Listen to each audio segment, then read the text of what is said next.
A very good evening, everybody, and a warm welcome to those of you attending here in the room and to our viewers watching live on the Council's YouTube channel, Hillingdon, London. My name is Councillor Adam Bennett, and I am the Vice Chairman of this committee and tonight the Chairman of this meeting. Details of the business to be considered today are shown on the agenda, copies of which are available online under the live broadcast. For those of you in the room, we are not expecting a fire drill, so if the alarm goes off, please follow officers to the fire exits and out of the building to the designated meeting points. For those in the room, please can I ask you to switch any mobile devices to silent before the meeting starts. However, please note that councillors on the committee and officers may use their laptops or tablets during the meeting to view the agenda paperwork. Before we move on to the main part of the agenda, I'd like to introduce the councillors and officers present.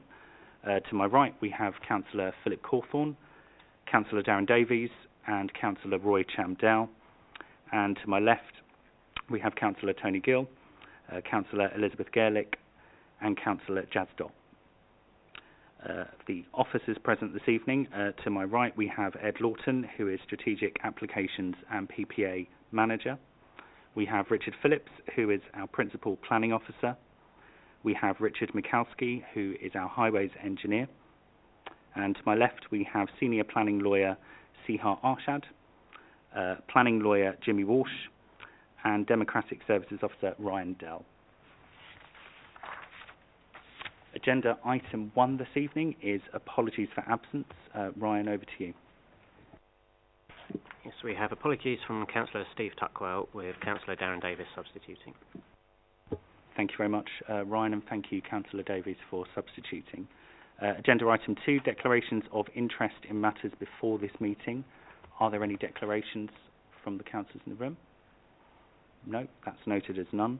Agenda item 3 is to receive and approve the minutes of the previous meeting, which was the 26th of July 2023. Are they agreed? Thank you. Agenda item 4 is matters notified in advance or as urgent. I'm not aware of any. Are you, Ryan? No. That's none to note. And agenda item 5 is just to confirm that the 2 applications on the agenda tonight are both public and will be discussed here in this room. We move on to the main part of the agenda, starting with agenda item 6, which is the former Pets at Home site on Springfield Road in Hayes. And I think, Richard, you're going to take us through this. Okay, thank you, Chairman. Firstly, can I just point out that the site boundary indicated on the plan attached to the committee agenda is incorrect in that the application site boundary has been revised at the request of officers and does now include the whole of the wider retail park extending to the south and the access road, albeit the proposal still only relates to the unit now known as Unit C1, so the site just includes this area as well. So that's the Wicks, and I think that's a service yard at the back of, or to the side of Wicks, and that's the access road. So the site should include the whole area, but that's made clear as I go through the presentation.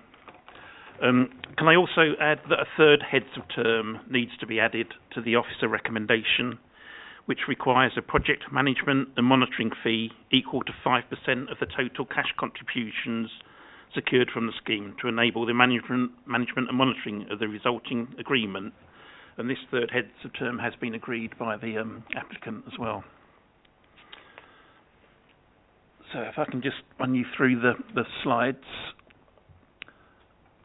So that's just a description of the proposal which we're considering. So it's just a variation of a previous condition that would allow a Farm Foods Limited operator to go into this unit to sell food and convenience goods for consumption off the premises. So yeah, this shows the correct application site boundary.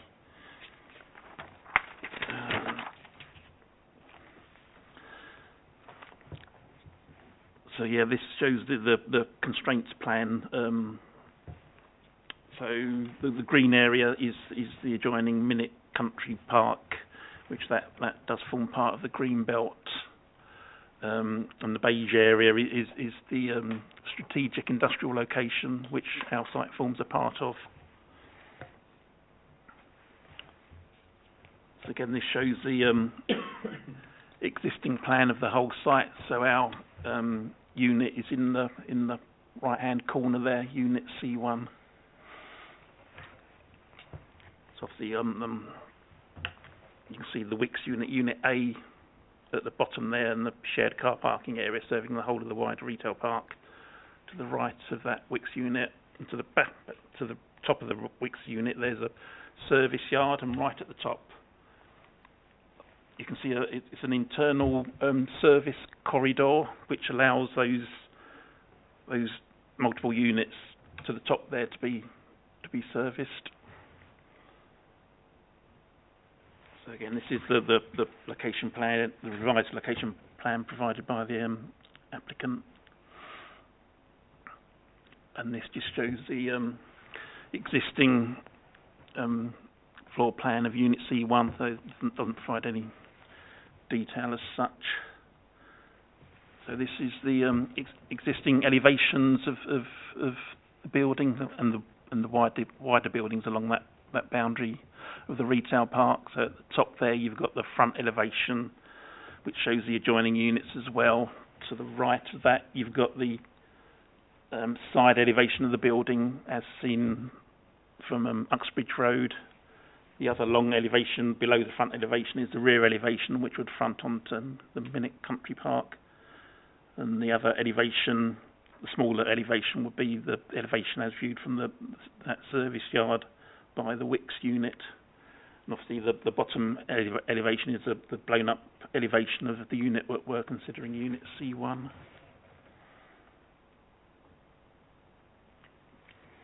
So again, this shows a proposed site plan, which is no different from the existing site plan. There's no physical changes being proposed as part of the application. So this shows the proposed floor plan of Unit C1. So in the pink there you can see the till area. Above that you see the various aisles for the food and convenience goods, and at the back of that you can see the service warehousing element of the proposal. So again, this shows the proposed elevations, and there's no changes at all being proposed. And this is an indicative plan showing a trolley park that would be required, and that's been controlled by condition. And that just shows the indicative position of that trolley park. So it's that green T blob right at the bottom right-hand corner of that plan. So that's just an aerial view of the site. So our unit is right in that top left-hand corner.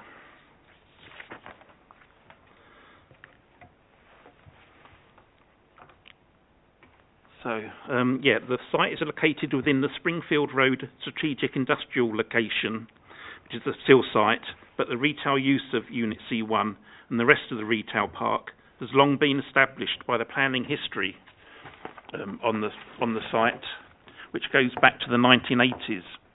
The condition restricting the sale of goods from the retail park was varied only for the unit now known as Unit C1 on December 2010 to allow its previous use as a Pets at Home store for the sale of pets and pet products.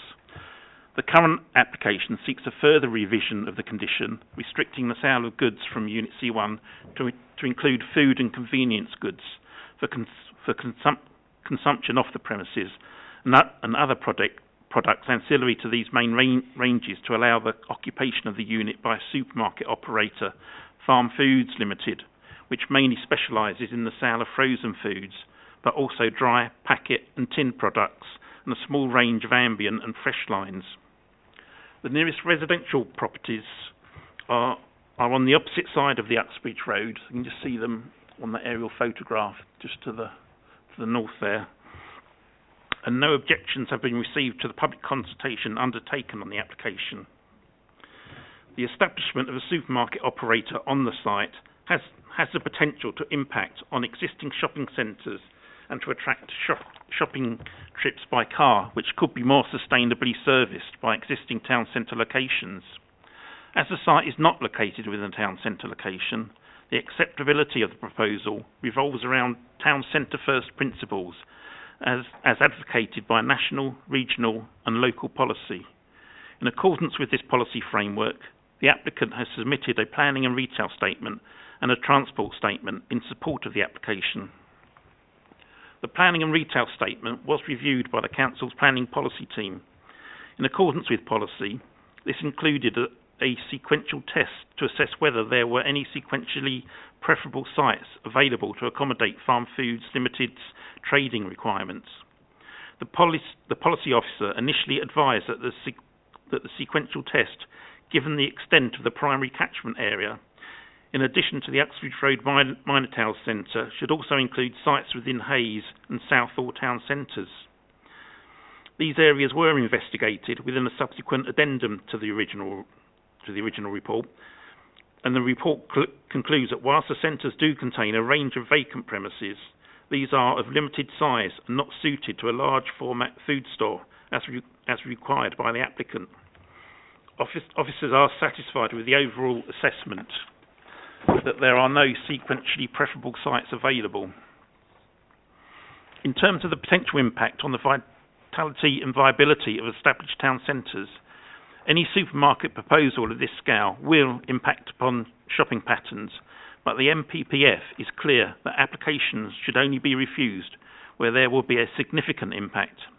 In this regard, the submitted assessment concludes that the occupation of Unit C1 by Farm Foods Limited will generate a modest turnover, which will not adversely impact on any public or private sector investment within the existing centres, nor impact their overall vitality and or viability. In assessing this part of the submission, the policy officer advises that the trade draw and changes to the shopping patterns predicted is broadly acceptable, but some detail points were raised and additional information has been submitted to address these concerns.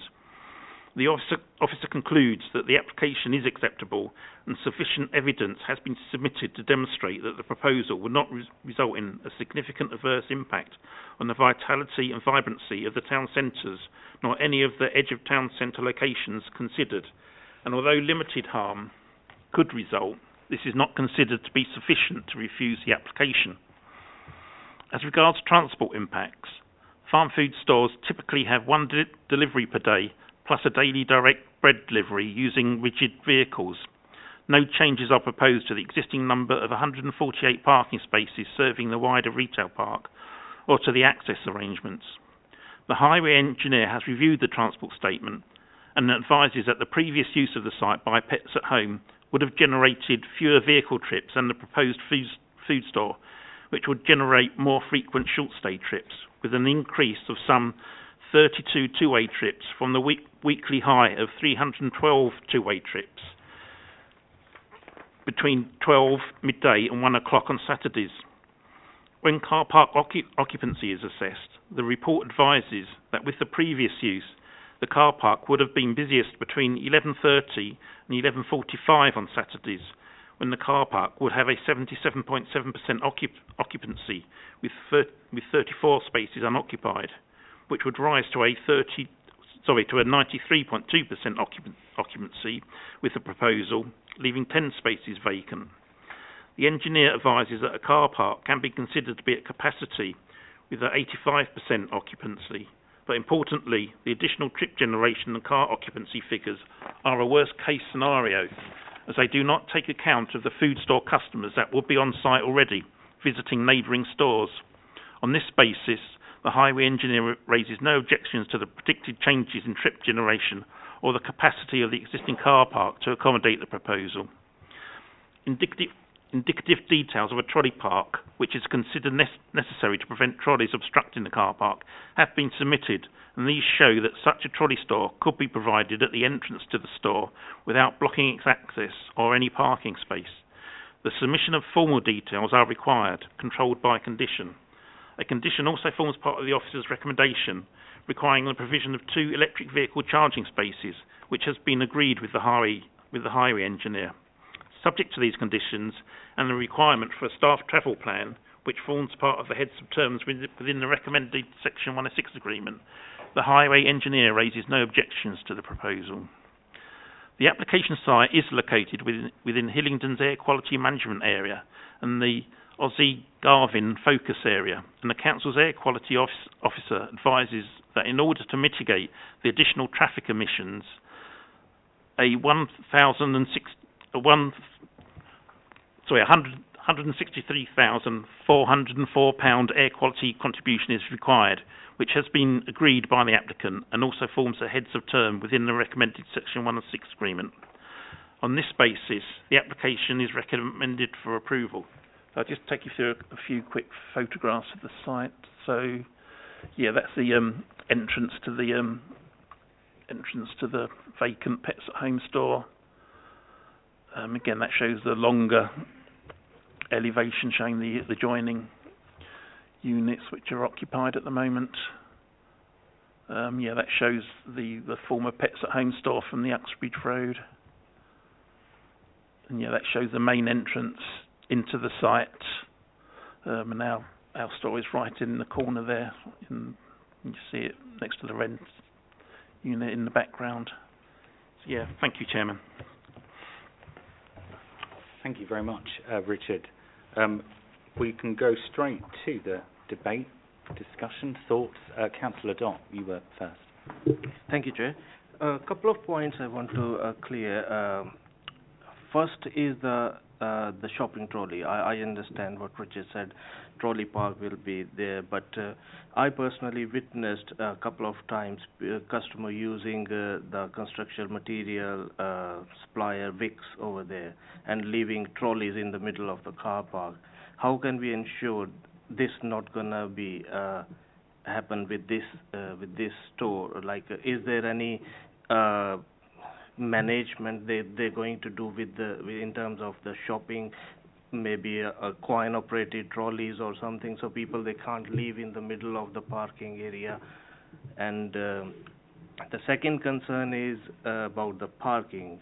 I understand the transport assessment being submitted, but I personally still believe, like, because it's a food store, so it's going to put the extra strain on the parking in the car park. How can we reduce the burden on the car park, extra burden, or how we can ensure like maximum people can use the car park? Maybe we can add a time restriction in the car park, so maximum people they can come for a short period of time and they do their shopping and leave the premises, so other people can come and leave and find the places over there. Thank you. Thank you, Councillor Dott. So, shopping trolley management, parking management. I'll hand over to you, Richard. Yeah, well, we have conditioned details of the trolley store to be submitted. So part of that condition, obviously, we can look to ensure that there are details submitted that ensure that the trolleys have to be brought back to the trolley stores in order to get your pound back or whatever it is. So that can be controlled. I mean, I'm not sure if members wanted to maybe strengthen that condition. I mean, obviously that's an option that you have got. I mean, in terms of the car park capacity, obviously, the submitted transport statement has assessed the worst case scenario, and obviously that is looking at Saturdays at midday, and even that worst case scenario that shows that there is still capacity in that car park. Spare capacity even at the peak period, and that assessment hasn't taken into account sort of joint trips where people are going to be visiting that retail park anyway, and they just might pop into the farm foods So through your chair, please, Councillor. Because this is my local area, so I've been there many times, and sometimes I struggle to find a car park place over there. Maybe 10-15 minutes you need to park somewhere. When anybody leave the premise, then you can pull over. So is it worth to think about the time restriction in the car park? The problem that we have is obviously the applicant doesn't control that wider car park, so they've only got limited leverage that they can use in terms of controlling the way that car park operates. Just on, so in terms of the shopping trolley piece, in terms of strengthening that condition, what would that look like? Just to go back to that point, can we specify that the trolleys have to be £1 to release and return? Can we specify that they have a member of staff that monitors the car park? We can certainly say to include measures to ensure that trolleys aren't left in the car park and returned to the trolley store. Yeah. So that's as far as we can go. But it's worth putting it in because I think it's a valid concern from the council as well. In terms of the parking, do we know if the nearby residential roads have a PMS or not on the other side? Yes, Chair. Yes, they are reasonably well controlled, and I think the council has made a valid point that capacity is finite, and there will be times where you'll have to wait or circulate until you find or wait for a space to become vacant. However, because of the location, it's pretty heavily restricted on street. You've got a signal junction, so there's essentially nowhere to go. If you want a parking space, you'll have to wait. It may be inconvenient, we can't deny that. But I think, and given that it's a shared use car park, it's very difficult. If we were starting from scratch, then I think we could probably put stronger mechanisms in. But given that this is just one change of a condition for one unit, it's difficult to change. And there is no, it would be remiss of the highway authority to say, there won't be any more activity. Of course there will, and it's, as Richard eloquently stated in the transport assessment, there are sort of figures included. Obviously, there are estimations. We can't guarantee exactly how much vehicular traffic would be there, but I think the crucial part here is the linked trip principle, where people just don't go to visit one venue. They're going to do other things. So that should, and that hasn't been really factored in, so it is a worst case scenario in terms of figures you're reading. So on balance, certainly the highway authority believes that it can work. Not perfect, but it will function.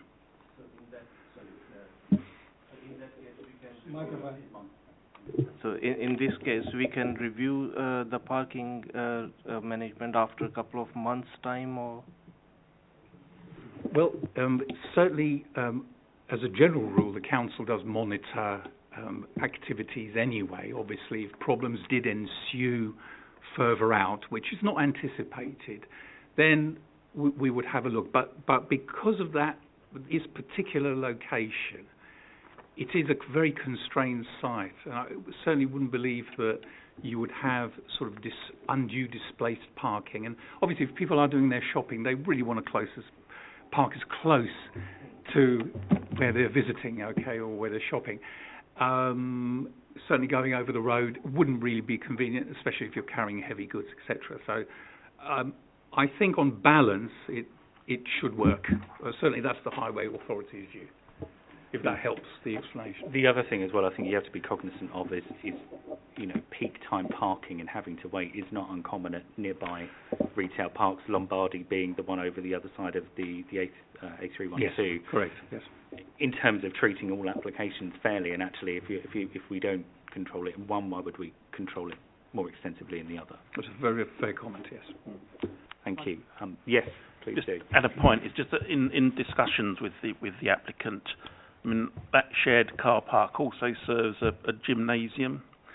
Now, obviously, visitors to the gymnasium would tend to stay longer in the car park, and the applicant did suggest that the operator, the owner of the site, if parking really did become an issue, they would consider limiting the hours that people could park in the car park, which would have a bigger impact upon the people visiting the gym. So that's something to bear in mind. Yep. The businesses there want to succeed, and if parking becomes an issue, you could argue commercially they're going to make changes that would be in the interest of shoppers. Councillor Cawthorne, you were next. Thank you. It always makes me smile when I hear the words "on balance" in relation to a planning application, because it suggests to me that there is perhaps a respectable argument in the opposite direction. Not that I'm of that view.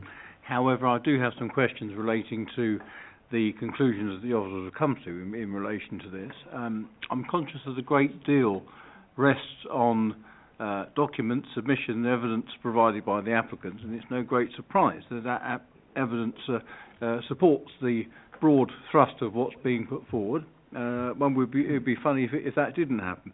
But a few questions, just perhaps two or three, if I may, just around that. So first of all, there's the question of the sequential test, which arises presumably out of a minor policy conflict, I guess. The report on page 22 indicates that the sequential test was submitted by the applicant. If I've read it right, I've rather thought they were done with the local planning authority, not submitted by the applicant. Perhaps I can have some clarity on that. My second point is around the question of need. So we've established, we think, that there's no alternative suitable site. Is the question of need for this particular provision a material planning consideration, or is that not something we're entitled to take into account? That's my second question. And then just coming on to the question of impact on the wider retail environment in the town centre. So at the top of page 23, on the basis of the evidence submitted by the applicant, officers are indicating that they think limited harm could result from the development. Just interested in how they come to that conclusion, that it's limited and not significant, and the extent of the rigour that goes into the challenge to what the applicant's actually submitting. In other words, we're not simply rolling over, I'm sure we wouldn't, but I would just like some comfort around the challenge that goes back at officer level into what's being provided to make sure we make the right decisions. So I think you've got three there, I think. Thank you, Councillor Cawthorne. We'll do them one by one. So, sequential testing, the first one. Yeah, thank you, Chairman. The sequential test is obviously submitted by the applicant, but it has obviously been very carefully reviewed by our planning policy team. And initially, they weren't happy with that sequential test. They thought that because of the primary catchment area included the edges of the Southall and Hayes town centres, that sequential test needed to include those within its assessment to see if there were any sequentially preferable sites within those town centres. And so the applicant went away and did further research, and it came back that then there were no suitable sites that could accommodate this food store that's being proposed. And the MPPF makes quite clear that we can't suggest to the applicant that maybe you can split your store on two sites and operate like that. So there were no sequentially preferable sites that would accommodate a large format food store like what's being proposed. In terms of need, no, unfortunately that's not a material planning consideration. Obviously that's all down to market forces and the need to provide fair competition between retailers. That's what drives down prices. So sorry, I forgot what the third query. The impact on the town centre, so limited versus significant, and how much rigour went into the... A lot of rigour, I would say. With a store like this, the main units affected, as evidence in their assessment, is going to be Sainsbury's on the Lombardy Retail Park, which is about 300 metres to the west of the site, and on the Lidl store within the on the Uxbridge Road in the Uxbridge Road town centre. So they're going to be the biggest impacts. So the impacts upon town centres, which is what policy guidance focuses upon, is going to be very limited. And I guess it's always a tough balance of assessing a detrimental impact to other retailers versus stifling competition. Yeah, and that impacts that. It wouldn't be that significant impact which is required by the MPPF. So I can answer that. The impact on Sainsbury's is calculated to be 1.6%. So the impact is very low. It certainly isn't significant. Thank you very much. Any sort of comeback on any of those, Councillor Cawthorne, before we No, go to Councillor Davis? May I just, thank you. I'm content with those answers, and I think those questions needed asking. It did occur to me, and I should perhaps have stated from the beginning, that looking at where this place is, it's actually very close to Sainsbury's, and I'm actually a very, very small shareholder at Sainsbury's, so can I declare that now? And if I need to absent myself from the vote, I shall do, but I'll take advice on that. Okay, thank you. Thank you very much, Councillor Cawthorne. I will defer to our legal experts on that.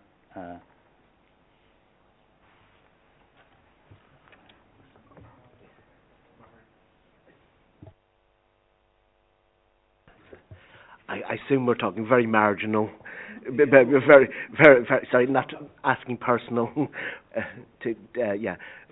very marginal in relation to it. I think it's fine. I just thought, for the sake of completeness, I should declare it, because my past employment is quite well known, so yeah. Thank you for declaring that, Councillor Cawthorne, and thank you very much for the advice. We go to Councillor Davies, who is next. Thank you, Chairman. I've got a highways question. I think it's a great project. I just want to question, there's loads of comments in here about the site itself that's there at the moment, but there's no comment about the local football club, Hayes and Yeading United, like I'm assuming would use that car park for fans. Has that been taken into account? Because I would assume that peak parking would be between 12 and 3. If it has been, I'll take that back, but I couldn't see that in the report. Good question on the football club. I don't recall seeing it either, but that may be an oversight on my part as well. I guess if it was an issue today, you would have expected the landowner to have done something about the parking arrangements. Would it, if it's an issue tomorrow, would that be as a direct result of this change of use to allow a supermarket? Chair, if I can add to this, yes, I think you're quite right. It hasn't been fully accommodated, I think, within the investigation. However, the point the Chair has made is quite correct. Excuse me. And it works with all supermarkets, for example, who sometimes put signs up saying they're enforcing the car park, but they don't, because obviously they don't want to chase their customers away. But if problems ensue with a nearby venue that's quite active and starts using 60% of the car park, the commercial aspect will kick in, and they will get they'll start enforcement, and that will stop quickly. So, the Chair, you've highlighted a very valid point. So, if that problem did occur, that would be resolved. Thank you, Richard. Councillor Davies, anything further? No, I'm happy with that response, and I think it's great to have a facility like that within our borough, so I'm happy to move with officers' recommendations. Thank you very much, Councillor Davies. We move to Councillor Chamdale. Thank you, Chairman. I'll second that as well, but I do have a couple of questions. The parking, you mentioned in terms of would the car park absorb the additional footfall, or should I say tyre fall? That was a pun, by the way. Question for the highways officers. I mean, it's okay to say, yeah, you just have to swan around until you find a space, but that comes straight off a junction. If you take a right at the junction of Uxbridge Road, turn to Springfield Road, people will wait there, and that will cause a jam all the way down the other way. Going from Springfield Road inwards, that will do something similar as well. So I don't think we could just slightly sort of say, look, it's okay, it's going to be okay, compared to Pets to Us, to Home Foods, who are sending out what possibly could be the worst case scenario, as you said. I think they would need to manage the car park at the weekends, as Councillor Dott has alluded. I've never had a problem parking there, by the way, never. So when Pets at Home was there, I used to get stuff for my pets. I've never had a problem. That's one question. The other question is, on page 22, we use the term of modest turnover. I'm not quite sure what that means, because how that comes into the equation of what kind of business they're going to generate, what kind of footfall, tyre fall they're going to have. And the last one is a comment made, I'm not sure which officer made it. They mentioned a supermarket, which I won't mention, even though I'm not a shareholder. They mentioned 1.6%, which I find quite... have they actually been down that road? I would like to know, Springfield Road, because there is another supermarket literally 20, 30 yards away. Sainsbury's, you're talking about half a mile away. So what kind of impact would that have to that store, which is currently there? Thank you, Chairman. Thank you very much, Councillor Chamdar. I'm just busily looking up on Google Maps to see if we've got the site of the other supermarket. It's Serious Stores. Cash and Carry. And there's also Quality Food as well. That's further down. 3 questions. Parking at the weekend and management. That was a first comment from Councillor Chamdar. We then had the clarification on modest turnover, and then the impact on the other supermarkets or similar type businesses, cash and carries, in close proximity. Well, maybe, Chair, if I can touch on one of the points anyway. And the Councillor raised a fair comment on potential or possible overflow onto the roadways. However, the site envelope, the whole site itself, is not the biggest, but it is quite sizable, so it can actually contain a few waiting vehicles. If that's the case, it would be very unusual for it to overflow further. As I say, if this was a new major market player, Tesco's or Sainsbury's, possibly a different matter, and the scale of the floor area, would have shown a very large store. It's not the biggest of stores in scale terms. So, although there will be a fluctuation in demand, certainly at the moment, certainly the Highway Authority can't see an issue arising onto the neighbouring roadways, which is it is the main concern of the Highway Authority. Obviously, it is vital for the movement of vehicles to occur satisfactorily within the site envelope, of course. However, our main priority is protecting the highway. And as I said earlier, the situation, it isn't perfect now, but we don't really see that there could be any sort of reason to go against the proposal on the basis of possible outcomes. But we would monitor the area anyway, and obviously if problems ensued, we would see. But it's very, very unlikely. Thank you. And a good point as well, this isn't an application for a new retail unit. This is a retail unit that has existed for many, many years, and it is just this application, a change of use to permit a different type of development. Second question from Councillor Chamdar was clarification on modest turnover. The definition of modest in this context. Well, it's not a massive unit, is it? So by comparison, to Sainsbury's or something like that, it's just a fraction of the floor area that adjoining Sainsbury's would have. So I think it's a fair description saying that it's fair modest. Based on the difference of size and scale. And the other two, the third question, the other two food retail businesses in this area. We have, it looks like, was it 1 or 2 cash and carries that Councillor Chamdar, Councillor Davis had identified? Have we factored the impact on them into the assessment? Yes. All the stores have been considered, both in the town centres and outside of the town centres within the catchment area, which extends down to Hayes and across to Southall and along the Uxbridge Road. So yeah. Thank you. Yep. And I suppose materially, these look to be, and I could be wrong, they look just on a cursory glance to be different types of businesses in that, a farm foods is not a wholesaler or a cash and carry.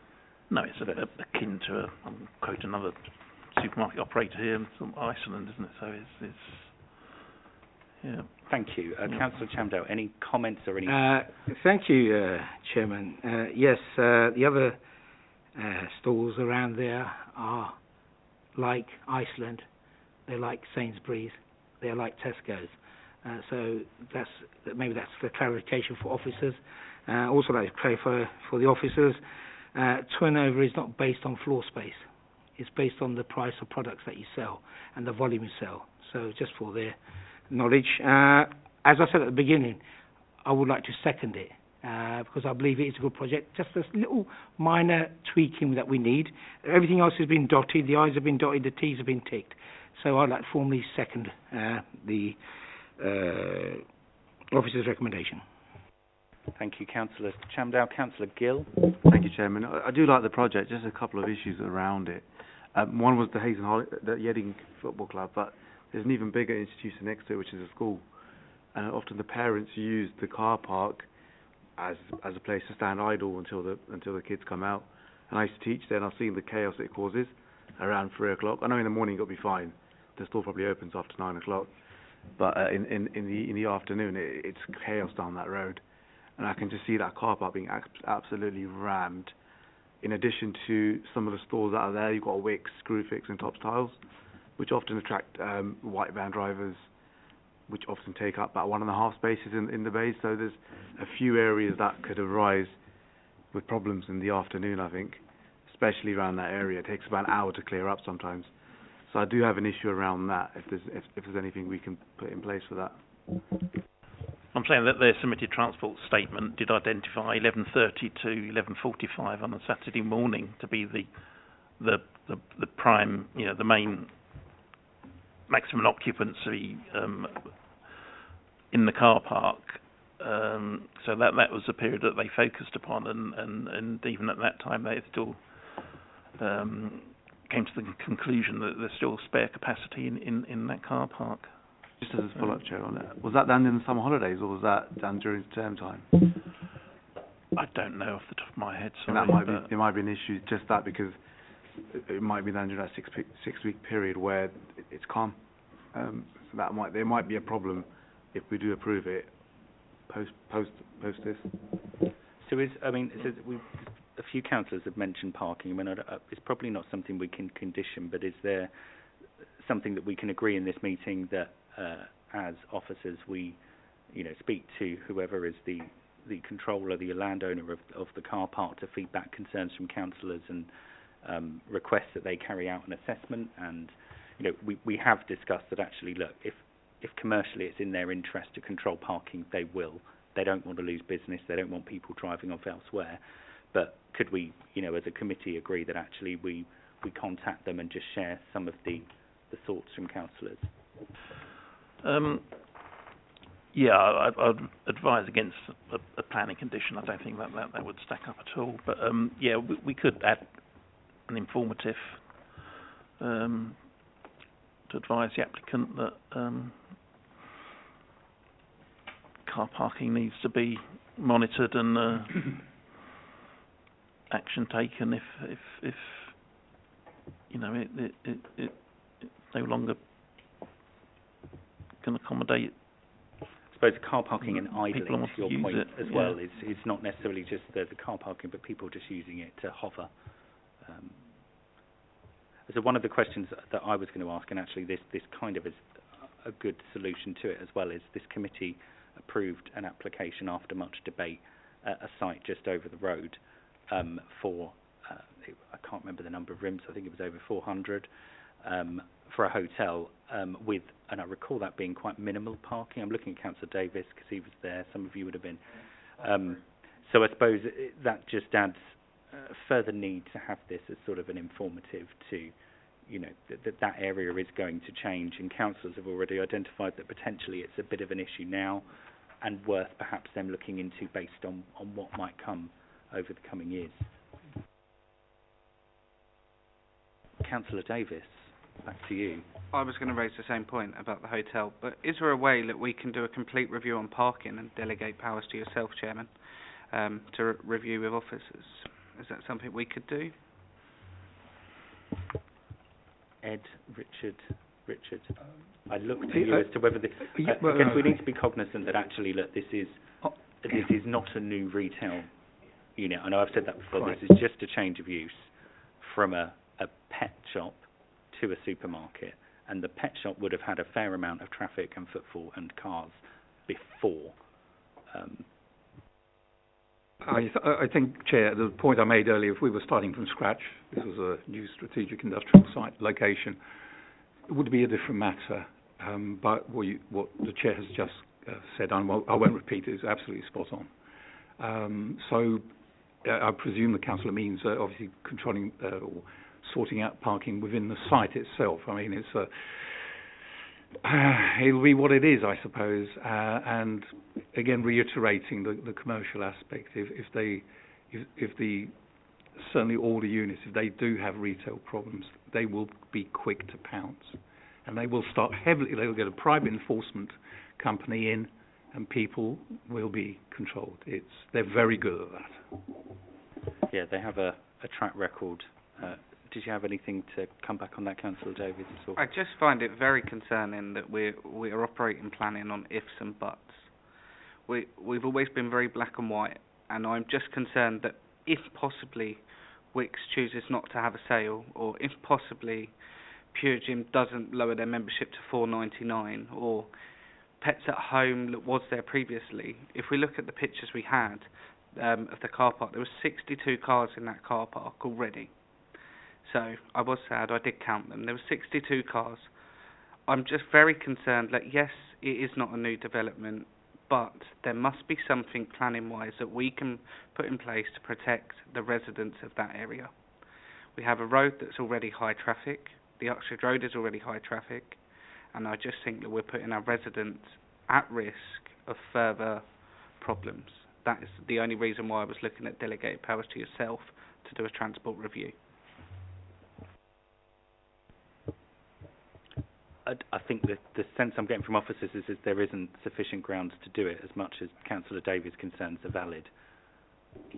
I think, Chair, I think the Councillor makes very, very good points. However, as we have the Uxbridge Road, in many ways the main roads are self-regulating because they're not really convenient to park. They are restricted. And with shopping, people naturally don't want to walk too far. So I think on a widespread area, I mean, the Highway Authority does not deny that maybe the whole area, our traffic department would need to review the whole area at one time in the future, as the council does. However, I'm not sure if this particular application would actually could stimulate such an investigation, given the scale of operation and the current existing retail use. Yes, there will be changes, but not arguably that would warrant further investigation for a wider transport assessment of the whole location. I think that's probably all I can say on that, really, to be honest. Thank you, Richard. I guess the local authorities' actions have to be proportionate to the application and what's being proposed. I mean, I haven't shared my opinion, but for what it's worth, I quite like it. If you drive around the borough, there are far too many empty retail outlets everywhere. In fact, we'll come on to some stats on agenda item 7. The fact that a sizable national retailer wants to take this currently abandoned site on and turn it into a viable business is, in my view, good news for residents in the borough. Once you get one empty retail unit and less people start coming to the site, before you know it, you can quickly end up with 2 or 3, and then it becomes even more problematic. We are moved and seconded on this, so can I have a show of hands for those in favour of approving the application? I guess we had with a couple of points, Ed. Yeah, if I could just clarify that there's the shopping trolleys, amend the condition to include management shopping trolleys, and the informative, could members confirm that they give delegated authority to officers to negotiate those points? So it's a show of hands to approve based on the extra informative and the strengthened condition with myself consulted. That is unanimous. Agenda item 6 is approved.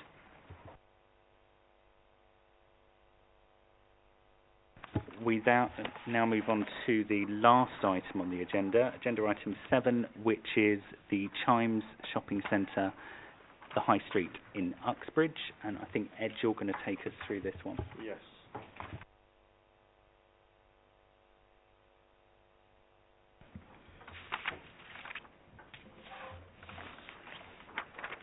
So, thank you, Chair. Item 7 on the agenda is an application for a deed of variation to modify the legal agreement attached to the 1997 planning consent for the Chimes Shopping Centre. So, it's critical to point out that the test of Section 106, Class A, don't allow for negotiation.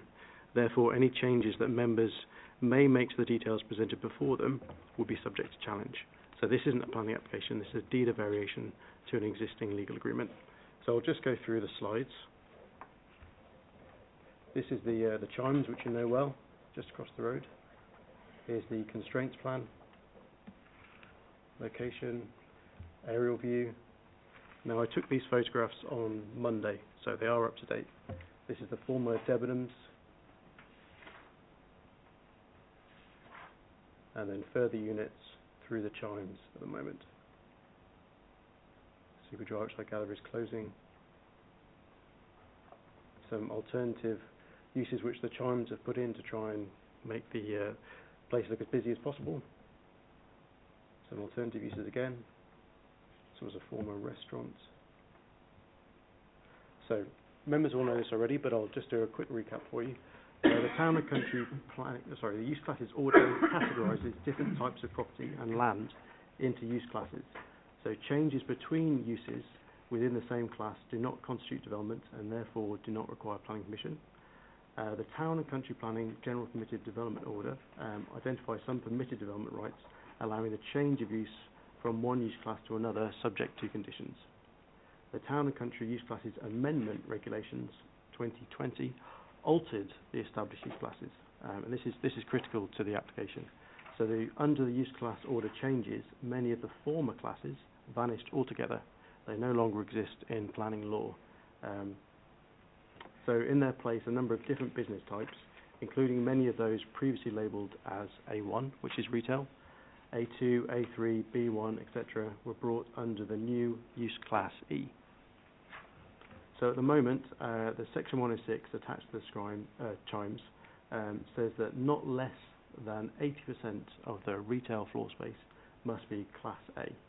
So use Class A1 shops is listed there for you. It's in the report. I'm sure you're well aware of these.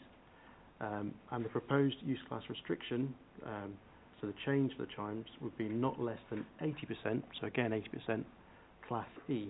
And here's the full list of Class E. Again, it's in the report, so I won't go through it all in detail. So the proposed changes to the deed of variation, essentially what they are trying to do is align the Section 106 with the national position on use classes. So the current definition of retail floor space would be deleted and a new definition added for retail commercial floor space, which encapsulates use class E. So there'll be a new definition setting out what is use class E. So critically, the 80% restriction would be retained, so that percentage of the retail commercial floor space would be and must be within use class E. The 20% restriction retained in terms of the alternative other uses would require planning permission, and also the high street frontage, which we all feel is very important to protect. Again, planning permission would be required for any change of use there. So the applicant is seeking alignment with a national position on use classes. It is considered that the introduction of Class E will bring significant benefits to the Chimes, which will now be able to react far more quickly to changing market demands. The proposed variation would accord with a government position on the need for town centres to be able to respond and meet changing demands in the retail sector. In terms of context, the UK retail market has been going through a period of significant structural change for the last 5 to 6 years, which was accelerated by the COVID pandemic. The percentage of retail sales made online has grown from 10.7% in October 2012 to 26% as of October 2020, and has no doubt continued to increase. This has resulted in a number of significant business failures in the sector, notably BHS and the Arcadia Group, which includes Topshop, Topman, Dorothy Perkins and Burton's, and of course Debenhams. In the Chimes, there are now numerous vacant units comprising some 32% of the lettable floor space, and the former Debenham store comprises some 18% of this void, and has been vacant for over 2 years. It is considered that there are no objections with uses in use class E, as this is essentially what all the retail uses on Uxbridge High Street and indeed elsewhere nationally could now become, and critically there is no reason why the Chime should be a departure from this national trend or should not have the flexibility to respond in the same way to challenging conditions. Now, there is one item I should point out, and that is that there are, as mentioned previously, some permitted development rights for use class E uses. So a class E use could change to class C3, which is residential, without requiring planning permission. However, there is a restriction on that the total floor space of the existing building should be no greater than 1,500 square metres, which the Chimes is well in excess of. The other PD right they have is Class E could change to a state-funded school. However, we think the risk of that in the Chimes is relatively low, but it's something that members should take into consideration. So there is one correction, and that is that the report states that the owner will submit to the council every 2 years information in respect of each unit of occupancy. The Chimes have now confirmed that they don't agree to this requirement. However, it's something the council could choose to monitor should we wish. There were 2 comments in support of the proposal and 1 objection were received. But I'll finish with our planning policy manager's comments, and they are that there is no in-principle rationale for restricting the occupiers of the Chimes more than any other former use class A1 units within the town centre. Indeed, to argue an alternative position would be contrary to recent national policy. It is therefore recommended that the proposed amendments to the Section 106 agreement be agreed. Thank you, Chair. Thank you, Ed. Quite sobering statistics there, that a third of retail space in there is currently vacant, and that obviously doesn't include the High Street or the other shopping centre in Uxbridge, which also have a lot of vacant premises. Before we go to the debate, discussion and questions, just wanted to hand over to Sihar and Jimmy, just as this is a slightly different agenda item in the sense that it's not an application but a deed of variation, just to kind of keep us focused on what it is we're considering here. Yes, well, it is an application which can be appealed to the planning inspectorate. It's not unlike a normal deed of variation where you have negotiations. It's done on under 106A, which is the normal place where there's modifications, but in this case they've made an application under 106A3, and as we can either, when I say we, the local planning authority can either reject it or discharge it, or, and this, as in this case, allow a modification, but there's no process to, and you're only considering what's in the application, nothing else. So if you're considering not allowing it, then it's like a planning application. You'd have to justify that, and obviously you heard from the planning officer in relation to what justification, the lack of justification there would be in relation to that. Thank you. Thank you very much, Jimmy. Councillor Chamdale, Councillor Davis, you signalled at the same time. I think as Councillor Chamdale was last time, you should go first now. You make a good umpire, Chairman. Love it. Right. Times are hard. The facts speak for themselves. I know a little bit about retail. It's hard. And I feel previously it was a luxury when we were defining what we needed in our shopping centres when they were full.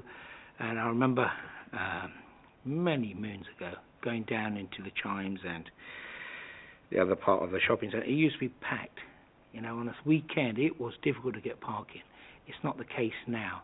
And I think in order for them to survive, and I'll use a term which officers like to do, on balance, it's good, it's necessary, and I will go as far as saying it's actually essential that they are allowed to run their shopping centres now so they survive. We've got to bring people in, and the only way to do that is to offer products at a good price and make sure all our shops are occupied. Walking into vacant shops, into a shopping centre where there's vacant shops, is depressing at the best of times. So I agree with this, and I would like to go with officers' recommendations without any further ado. Thank you, Councillor Shamdale. Councillor Davies. I really don't think we need to do much debate on this. This is about protecting our high streets and our shopping centres. If this was done 10 years ago and the rules were different, we wouldn't be having this conversation. So I'm happy to go with officers' recommendations. And second, sorry. Thank you. Before we do, Councillor Cawthorne. Yes, just briefly, I mean, agree with all that's been said. This is a time for pragmatism. It's no good bemoaning the demise of our town centres as retail centres. A lot of what's happening is driven by consumer behaviour. A lot of that's changing, and I think we do need to free up the markets, if you like, to find solutions that are innovative and actually have the effect of providing the regeneration we need and the footfall we need. So I absolutely support the recommendation. I think we should go to the vote, Chairman. Thank you very much. If there's no further questions, can we have a show of hands to approve agenda item 7 as per the officer's recommendation? That is approved unanimously. That brings us to the end of the meeting. Thank you very much. Meeting closed at 8 o'clock.